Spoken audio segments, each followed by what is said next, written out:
یکے بعد دیگرے سب کو جانا ہے، مزے اس کے ہیں جو آخرت کی تیاری کر کے چلا گیا۔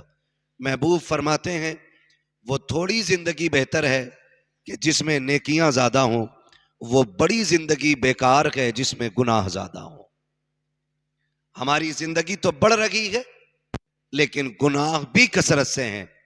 لیکن جہاں تک میں مفتی صاحب قبلہ کے حوالے سے جانتا ہوں، جب سے ہوش سنبھالا دین سیکھنے میں گزری زندگی، جب دین سیکھ کے فارغ ہوئے پھر دین سکھانے میں، لوگوں تک حضور کا دین پہنچانے میں زندگی گزر گئی۔ اور میں قاری یعقوب صاحب کو اس حوالے سے مبارکباد پیش کرتا ہوں، لوگ مرتے گئے تو آخرت کا سامان ساتھ لے کے جاتے گئے، آپ کی وہ شخصیت ہے جس نے اپنے جانے سے پہلے اپنی آخرت کا سامان پہلے بھیج دیا ہے۔ اس لیے کہ جب اولاد اچھی ہوتی ہے تو صلہ اللہ ماں باپ کو عطا فرماتا ہے، ماں باپ کو عطا فرماتا ہے۔ مشکل گھڑیاں ہوتی ہیں اولاد کی جدائی کی بھی، یہ بھی دعائیں مانگا کرو اللہ کسی باپ کو وہ دن نہ دے کہ بیٹے کا جنازہ اٹھائے۔ ہر باپ کا سایہ بیٹے کے سر پہ سلامت رکھے، اللہ ہر چمن کو آباد رکھے، ورنہ یاد رکھیے پیارے اپنے ہوا کرتے ہیں، ان کا بدل کوئی نہیں ہوتا ہے، ان کا بدل کوئی نہیں ہوتا ہے۔ حقیقت بات یہ ہے، بڑی پیاری بات کسی نے کہی تھی کہ ایک باپ ایک ماں 8 بچے پال لیتے ہیں لیکن 8 بچوں سے مل کر کے بوڑھے ماں باپ نہیں پالے جاتے ہیں۔ میں کبھی غور کرتا ہوں اس بات پہ، یا اللہ یہ شفقتیں کیسی ہیں، یہ پیار کیسا ہے۔ ایک باپ 8 بچے پال لیتا ہے اور کبھی اس نے یہ نہیں کہا میں اس پیسے کو بچا کے رکھوں تاکہ یہ میرے بڑھاپے میں کام آئے، کبھی اس نے یہ نہیں سوچا میں اس دولت کو بچا کے رکھوں یہ بڑھاپے کی خوراک بنے گا، دوا بنے گا۔ اس نے پوری زندگی کی کمائی اپنے بچوں پہ یوں لگا دی ہے کہ میری زندگی دھوپ میں کٹ گئی ہے، میرے بیٹے سائے میں بیٹھ کے زندگی گزار جائیں۔ پوری کمائی اپنے بچوں پہ باپ اس لیے لگا دیتا ہے کہ میں نے تھک کے زندگی گزاری ہے لیکن میرے بچے سکون سے زندگی گزار لیں۔ کل جب یہی بچے جوان ہو جاتے ہیں، ماں باپ بوڑھے ہو جاتے ہیں، تو چند پیسے کمانے والے بیٹے کیا کہتے ہیں، ابا جی اب تمہارے خرچے ہم سے نہیں اٹھائے جاتے، اب تمہاری ضرورتیں ہم سے پوری نہیں ہوتی، جاؤ جا کے دنیا کو بتا دو۔ خدا کی قسم وہ بچے کبھی سکھ میں نہیں رہتے جو باپ کے خرچے نہیں اٹھاتے، ایش وہی اولاد کرتی ہے جو اپنی کمائی ماں باپ کے قدموں پہ لٹایا کرتی ہے۔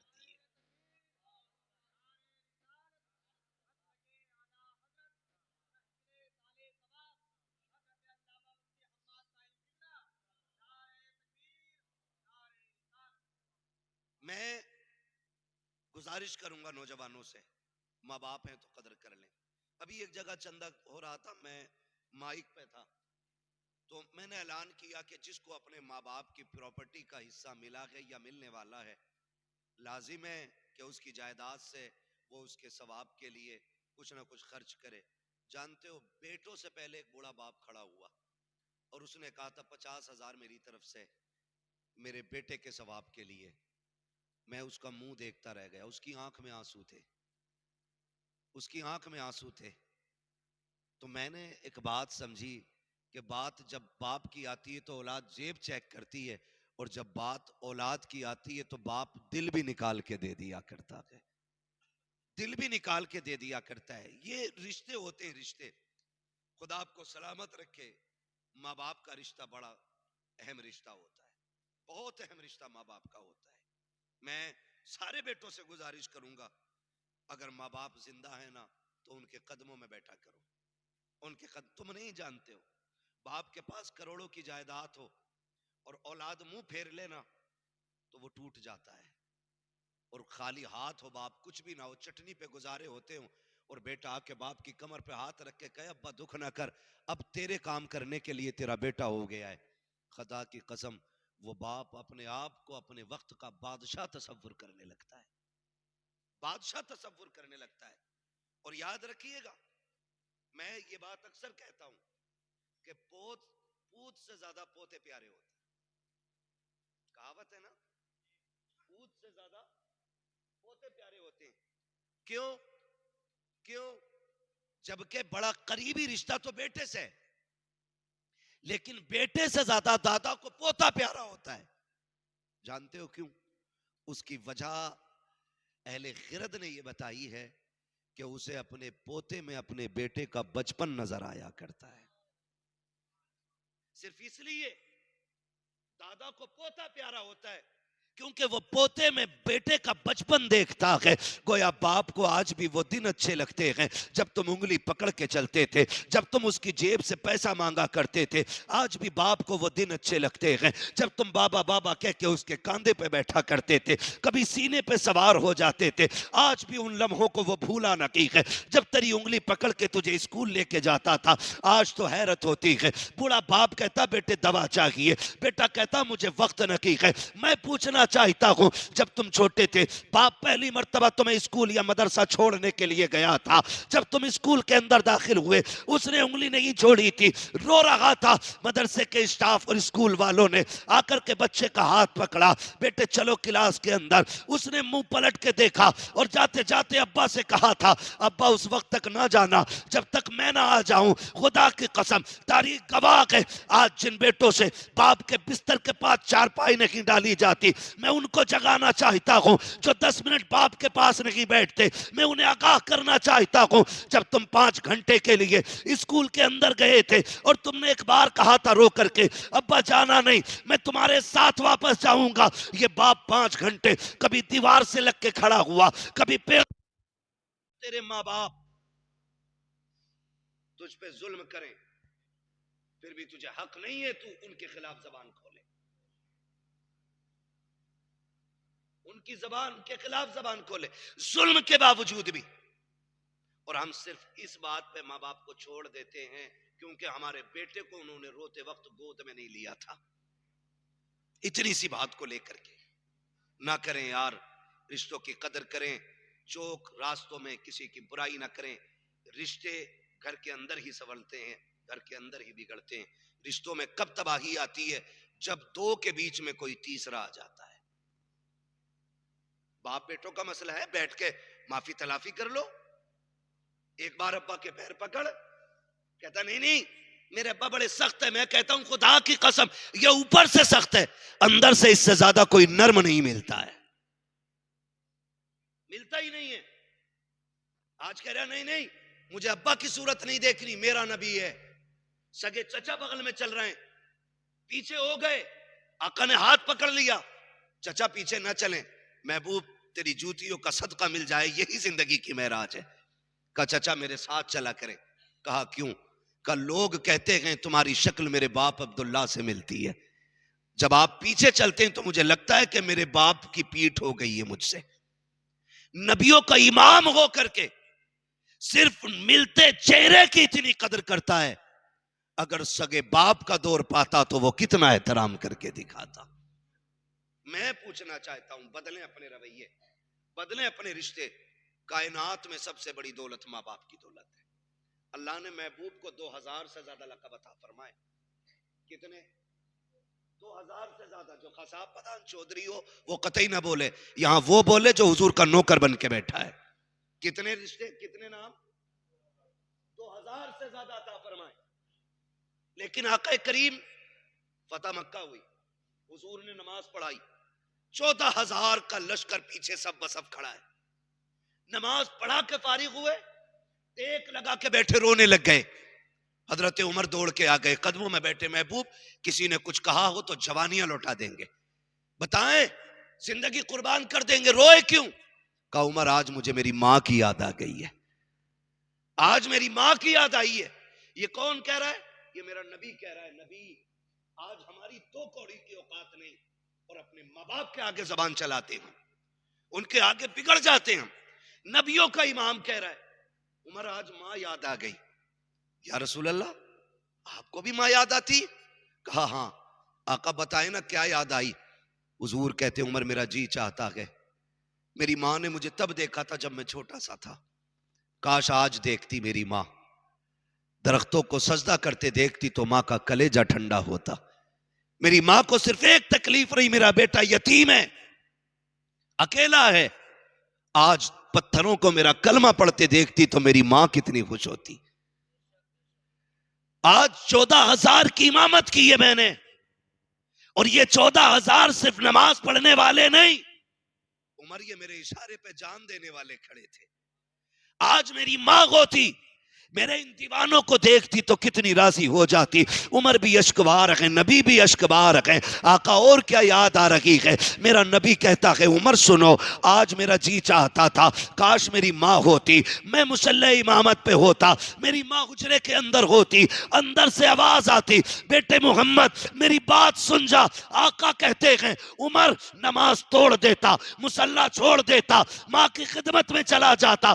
آقا نماز چھوڑ جاتے، جی عمر۔ آقا کس لیے؟ میرے نبی کہتے ہیں عمر نماز خدا کے لیے ہے، لیکن یاد رکھو خدا بھی تب راضی ہوتا ہے جب ماں باپ راضی ہوا کرتے۔ اس سے ہر شخص کو نصیحت سیکھنی چاہیے۔ ہمیں رب رسول کو راضی کرنے کی اگر کوشش ہے نا، تو سب سے پہلے ماں باپ کو راضی کرنے کی کوشش کریں۔ ماں باپ کو راضی کرنا ہے نا، دے بھائی کوئی مسئلہ نہیں ہے، یہ بھی بیٹھے نا ایسے ہم بیٹھے، ماں باپ کو راضی کرنے کی سب سے زیادہ کوشش کریں۔ اللہ تعالی ہمیں ماں باپ کی قدر کرنے کی توفیق عطا فرمائے اور ان کی عزت کرنے کی توفیق عطا فرمائے۔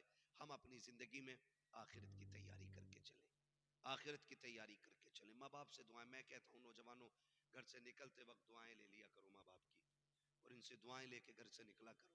ماں باپ اکثر ہمارے ان پڑھ ہوتے ہیں، مگر ہمارے لیے ان پڑھ ہیں، خدا کی بارگاہ میں بڑی قدر ہے ان کی، بڑی شان ہے۔ جو جملے یہ نہیں دہرا پاتے ان سے کہلوا لیا کرو، دعا کرنا ابا جی اللہ خیریت سے لے کے جائے، خیریت سے واپس لائے، اس لیے کہ جب یہ دعائیں دے دیں گے انشاءاللہ خیریت سے جاؤ گے، خیریت سے واپس آؤ گے۔ اپنے ماں باپ سے دعائیں لے کے نکلا کرو، دعائیں لے کے نکلا کرو۔ ہمیں تیاری کرنی ہے آخرت کی، اور تیاری کے لیے ہمیں تسبیح لے کے جنگل میں نہیں نکلنا ہے، ہمیں مسجد میں آ کے نہیں بیٹھ جانا ہے 24 گھنٹے کے لیے۔ تیاری کے لیے اتنا بھی بہت ہے، فرضیت کے ساتھ ساتھ لوگوں کے حقوق ادا کرنا شروع کر دیں۔ فرضیت کی ادائیگی کے ساتھ ساتھ صرف لوگوں کے حقوق ادا کر دیں، شروع کر دیں۔ کسی کو زبان سے تکلیف نہ دیں، کسی کو ہاتھ پیر سے تکلیف نہ دیں۔ کوئی آپ کا پڑوسی ہے نا تو آپ اس کا پورا پورا خیال رکھیں، پورا پورا خیال رکھیں۔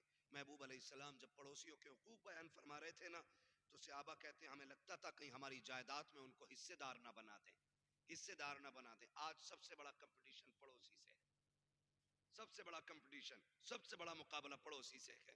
مجال ہے اپنے گھر کے اندر کتے پیشاب کر رہے ہوں اور دروازے پہ پڑوسی کے گھر سے دھوکے سے کوئی ڈبہ آ کے گر جائے نا، تو پورے محلے کو سر پہ اٹھا کے ہم گالی بولتے ہیں، اور پھر کہتے ہیں ہم جنتی ہیں۔ خیال رکھو، فرمایا جس کے ہاتھ اور زبان سے مومن محفوظ نہ ہو، حضور فرماتے ہیں وہ ہمارے طریقے پہ ہے ہی نہیں، وہ ہمارا ہے ہی نہیں۔ یہ آقا کا فرمان ہے، اور ہمیں تو غیرت ہی نہیں آتی ہے۔ 4 پیسے کما لیے تو اب ہماری نظر میں کسی کی عزت ہی نہیں ہے، دولت یہیں رکھی رہ جائے گی۔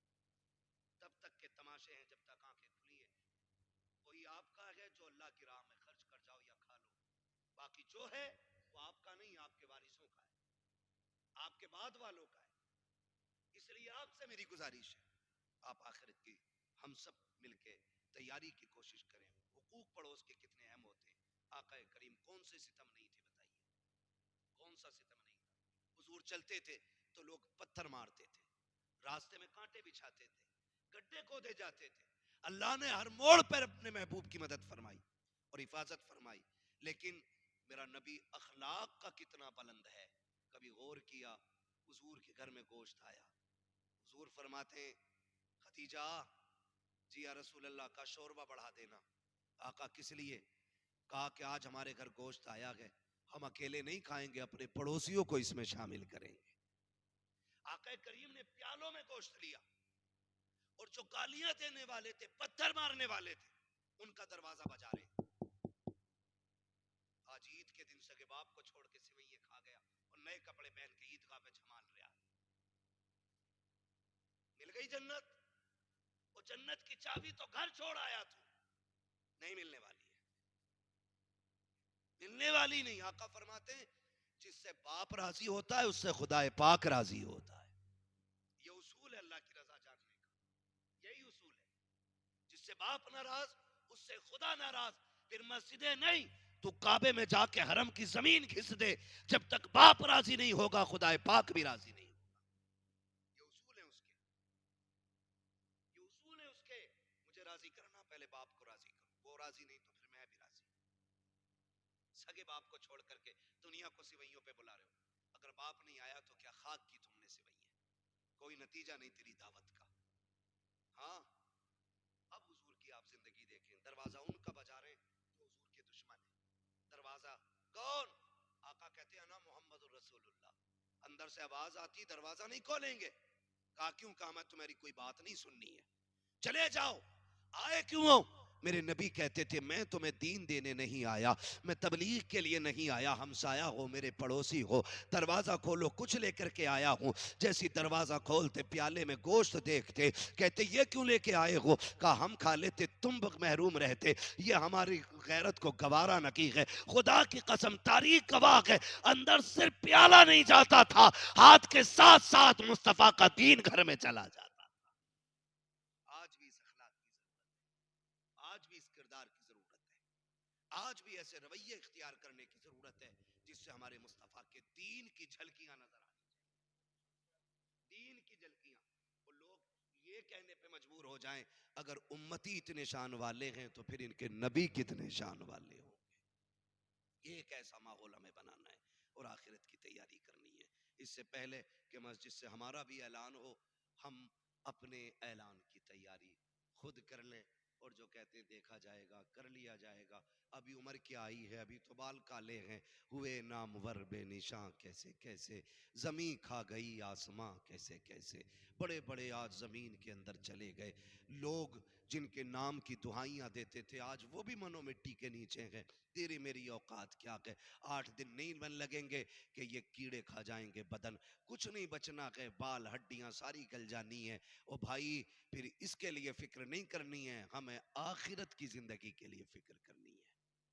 آخرت کے لیے میں ان سے گزارش کروں گا کہ جو لوگ ابھی داڑھی رکھنے سے محروم ہیں، خدا توفیق دے چہرے سجا لیں، حضور کی سنت سجا لیں اپنے چہروں پہ، تاکہ جب کفن میں لپٹ کے جائیں تو فرشتے دیکھ کے یہ نہ پوچھیں کس کا امتی ہے، کہاں سے آیا، کون ہے، بلکہ تیرے چہرے کے بال بتا دیں حضور سے محبت کر کے قبر تک آیا گئے. وہ کہا تھا بیدم نے کہا تھا ہاں کیا بات ہو محشر میں سجدے کیے جاؤں، تم ہنس کے کہے جاؤ دیوانہ ہے دیوانہ. میں ہوش و حواس اپنے اس بات پہ کھو بیٹھا، تم نے جو کہا ہنس کر آیا میرا دیوانہ. اتنا تو کرم کرنا اے چشمے کریم آنا، جب جان لبوں پر ہو تم سامنے آ جانا. جب جان لبوں پر ہو تم سامنے آ جانا. تیاری کر کے جاؤ، لینے کے لیے حضور آئیں گے. ان کے دین کی خدمت کرو. میں نہیں جانتا مفتی صاحب نے موت کے وقت کیا کیا دیکھا ہوگا، لیکن ان کے اعمال، ان کی دین کی خدمت، حضور سے غلامی کا رشتہ اور ان کی دی ہوئی ڈیوٹی پہ وہ ایسے کھڑے تھے، ایسے کھڑے تھے. ہمارا ایمان کہتا ہے کہ ان کے انتقال کے بعد، انتقال کے وقت اگر حضور نہ بھی آئے ہوں گے تو ایک ٹھنڈا جھونکا حضور کے مدینے سے ضرور آیا ہوگا. ان کے دین کی ڈیوٹی کر کے جاؤ، پھر دیکھو وہ ناز کیسے اٹھاتے ہیں، ناز کیسے اٹھاتے ہیں. علماء جانتے ہیں بریلی کے امام احمد رضا اعلیٰ حضرت کے وصال کا وقت آیا نا، ایک شخص نے خواب میں دیکھا حضور تشریف فرما گئے، ابو بکر و عمر بیٹھے ہیں. حضور کیسے بیٹھے؟ کہا کہ میرا غلام آ رہا ہے، اس کو اس کے استقبال کے لیے ہم بیٹھے ہوئے ہیں. کہتے ہیں کون آ رہا ہے؟ کہا ہندوستان سے احمد رضا آ رہا ہے. اللہ اکبر. کہتے میں نے سنا، نام پڑھ سنا، میں مچل گیا کہ کون ہے جس کا آقا نام لے رہے. کہتے ہیں جب میں آیا ہندوستان میں، پوچھتے پوچھتے بریلی پہنچا، لوگوں سے پوچھا احمد رضا کون ہے، تو کہا لوگوں نے اسی دن کا حوالہ دیا جس دن میں نے حضور کو خواب میں دیکھا تھا کہ ان کا اسی دن انتقال ہو گیا تھا. سنے جب کوئی ان کے دین کی ڈیوٹی کر کے جاتے ہیں تو وہ ایسے ناز اٹھاتے ہیں کہ آغوش رحمت میں لینے کے لیے خود مدینے سے آ جایا کرتے. اسی لیے بیدم نے کہا تھا اتنا تو کرم کرنا اے چشم کریم آنا، جب جان لبوں پر ہو تم سامنے آ جانا. اور جب حضور سامنے ہو، جب آ گئی ہیں جوش رحمت پہ ان کی آنکھیں، چلتے بجھا دیے ہیں، روتے ہنسا دیے ہیں. جب حضور ہو سامنے نا تو پھر کوئی دکھ نہیں لگتا ہے، کوئی دکھ دکھ نہیں لگتا ہے. ایسے کتنے ڈھیر سارے واقعات میں آپ کو سنا سکتا ہوں کہ صحابہ زخم کھا کے بھی انہیں دیکھ کے مسکراتے تھے. حضور پوچھتے تھے درد نہیں ہے؟ کہا جب ہر درد کی دوا آپ کے وجود میں موجود ہے تو مصطفیٰ پھر تلواروں سے ڈرنا کیسا ہے. ہاں جب حضور سامنے آ جائیں تو پھر دکھوں کا علاج خود بخود ہو جاتا ہے. جب آقا سامنے آ جائیں تو تکلیفیں خود بخود ختم ہو جاتی ہیں. دعائیں مانگا کریں اللہ سے, اللہ آخری وقت میں حضور کا جلوہ دکھا دینا, حضور کا چہرہ دکھا دینا. یا اللہ سے مانگا کرو, ایک زیارت ہے موت کے وقت کی, ایک زیارت ہے قبر کے وقت کی, ایک زیارت ہے حشر کی. اللہ سے کہو مالک ہمیں ہر منزل پہ مصطفیٰ کی زیارت نصیب فرما دینا. یہ مانگا کرو. اور جب قبر میں حضور آئے, قبر میں حضور تشریف لائیں گے, اعلیٰ حضرت کیا کہتے ہیں, قبر میں لہرائیں گے تا حشر چشمے نور کے, جلوہ فرما ہوگی جب طلعت رسول اللہ کی. حضور آئیں گے تو پھر قبر میں اندھیرا ہی کدھر رہ جائے گا. جب وہ آئیں گے تو ان کے رخ روشن کی چمک ایسی ہوگی کہ چاند سورج سے زیادہ اس کی قبر کو اللہ روشن فرما دے گا. لیکن ہمارا بھی تو منہ ہونا چاہیے نا, ہمارا بھی تو منہ ہونا چاہیے. میں کہوں یار حضرت سے تھوڑی سی بارش کر دینا, تو آپ کہو گے نہیں نہیں یار بتائیں وہ ناراض ہے, میں نہیں کہہ سکتا. اس بندے سے کہو جو ان سے بات کر سکتا ہو. تو یہ ہوتا منہ کہنے کے قابل, ہاں یہ ہوتا کہنے کے قابل منہ. تو ہم کم سے کم چہرے ایسے بنا لیں, قبر میں پہنچے فرشتے کفن کھولیں, داڑھی کی چمک دیکھ کے کہیں حضور کا غلام لیٹا ہوا گئے, اور حضور دیکھ کے مسکرا دیں. اگر وہ مسکرا دیے خدا کی قسم قبر کے سارے سوال آسان ہو جائیں گے. اور اگر وہ ناراض ہو گئے, چہرہ پھیر لیا, تو پھر لینے کے دینے پڑ جائیں, لینے کے دینے پڑ جائیں, کیونکہ ان کی چوکھٹ کے سوا کوئی اور چوکھٹ ہے ہی نہیں جو ہمیں خدا تک لے کے جا سکتا ہے. صرف حضور کی ذات ہے جو ہمیں خدا سے ملوا سکتے ہیں, باقی بس کی بات نہیں. اور پھر منظر آنا ہے قبر سے اٹھنے کا. حضور فرماتے ہیں میں اپنی قبر سے اٹھوں گا اور اس طرح اٹھوں گا کہ میرے داہنے ہاتھ میں ابو بکر کا ہاتھ ہوگا, بائیں ہاتھ میں میرے عمر کا ہاتھ ہوگا. کہتے ہیں پھر میں مدینے کے قبرستان میں آؤں گا, وہاں سے سب کو ساتھ لے کے پھر میدان محشر میں آؤں گا. حضور نے کہا تھا ہو سکے تو میرے مدینے میں آ کے مر جانا. تبھی تو ہر مومن کہتا کاش حضور کے مدینے میں موت آ جائے, ہے نا, ان کے شہر میں موت آ جائے. پھر کیا کہ وہ کہا تھا گر وقت اجل سر تیری چوکھٹ پہ جھکا ہو, جتنی ہو قضا ایک ہی سجدے میں ادا ہو. ان کی چوکھٹ پہ اگر موت آ جائے پھر اس سے بہتر موت نہیں ہو سکتی ہے. اس سے بہتر تیرے دامن کرم میں جسے نیند آ گئی ہے, تیرے دامن کرم میں جسے نیند آ گئی ہے, جو فنا نہ ہوگی ایسی اسے زندگی ملی ہے. وہاں مر کے دیکھو پھر مرنے کے بھی مزے آتے ہیں, مرنے کے بھی مزے آتے ہیں. خدا ہم سب کو حضور کے مدینے میں موت نصیب فرمائے.